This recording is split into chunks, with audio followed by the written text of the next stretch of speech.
Nanorpresa ang aktor na si Rocco Nacino sa isa sa main match ng unfinished business ng Filipino Pro Wrestling. Alamin ang buong detalye sa ulat ni teammate Raymar Patriarca.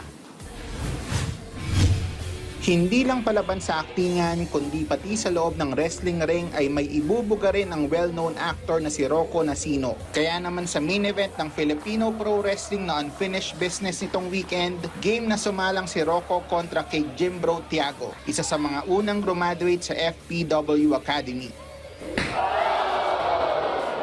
Sa naturang match, nagpamalas ng matitinding move si Rocco.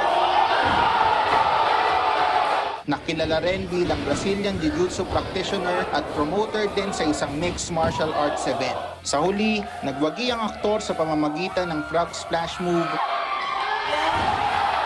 at pinatunayan na kaya niyang makipagsabayan sa mga top caliber wrestler sa bansa.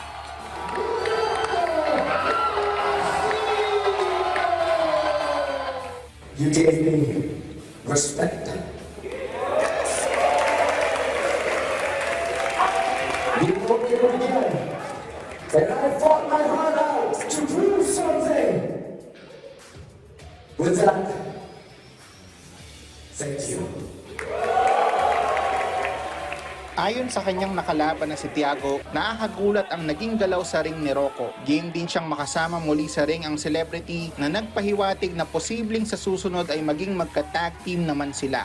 Yeah, sobrang surprised ako sa sa performance. Especially na twice lang kami nag-training. And grabe, he doesn't move like a beginner.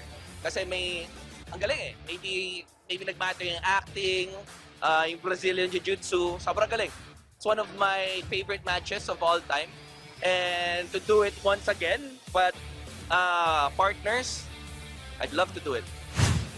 Ngunit paano nga ba nasa katuparan ng celebrity match na ito? Ayon kay FPW President and Co-founder Red Oliero, mismong si Rocco ang nagsabing gusto niyang mag-compete sa loob ng ring.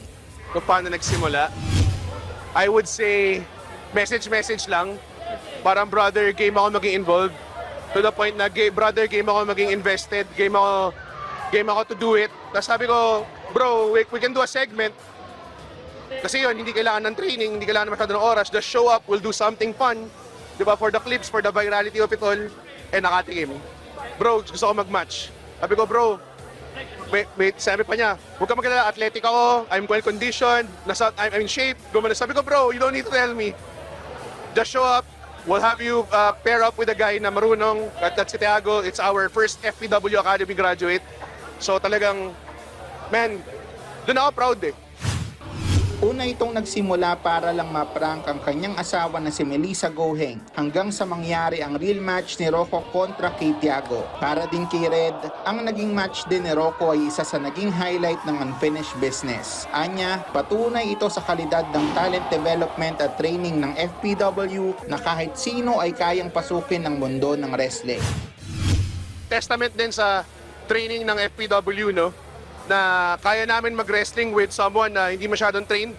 Though to credits din kay Rocco, very athletic, well-conditioned, tapos gets niya eh. Gets niya yung performance, gets niya yung wrestling. So, doon ako pinaka-happy, totoo lang. One is safe siya. Pangalawa is like, hindi lang kumbaga parang hindi passing grade yung ginawa nilang match. Maganda talaga eh. Maganda talaga eh. Raymar Patriarca para sa Atletang Pilipino para sa Bagong Pilipinas.